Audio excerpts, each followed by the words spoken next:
So now that we understand some very basic terminology, what I want to do now is I want to give you guys a brief overview of how the internet works.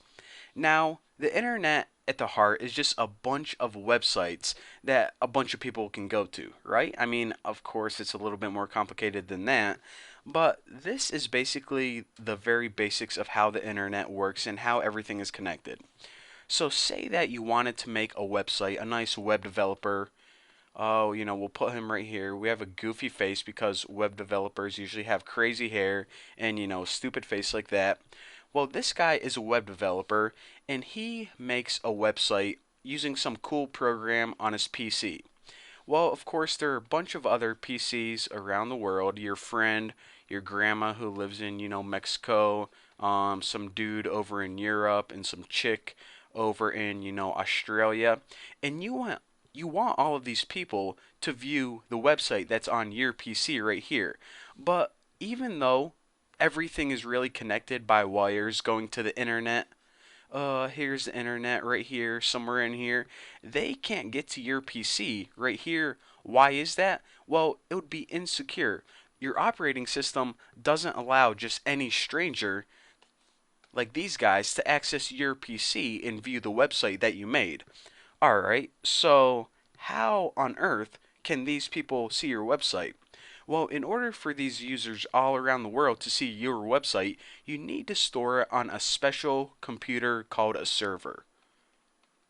So this is a server right here, and we'll get into the details of a server later on. But basically what it is, and I know, this isn't like the formal definition, but think of it like a special computer that's accessible to many users. Now, whenever a server like Google server that is worldwide accessible to everyone. You also can have a server in your home. So if this was a home network, then maybe these PCs would be your brother, your sister, your mom, your dad, and you can all have the same server for maybe you want to share files, or maybe this is a school. Each PC would be a different teacher's room, and you guys can all share the students grades or something like that. But basically that's what a server is. It's a special computer that many different users can access.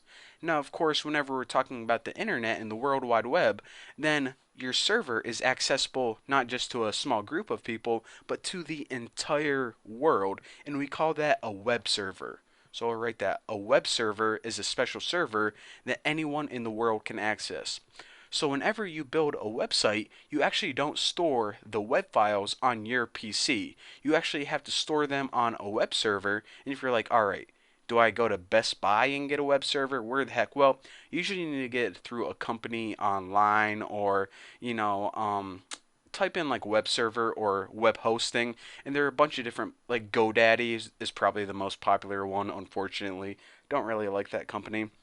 But another thing I want to mention is that web servers, they usually have lots of memory.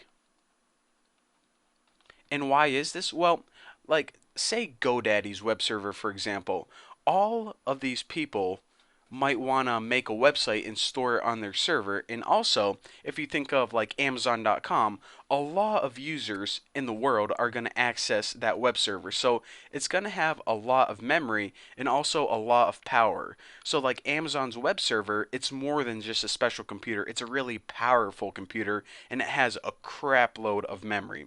So basically, that's what a web server is, and that's how the internet works. Very basic. And if you don't understand the details of a web server, then trust me, in the next two videos, it's going to become crystal clear.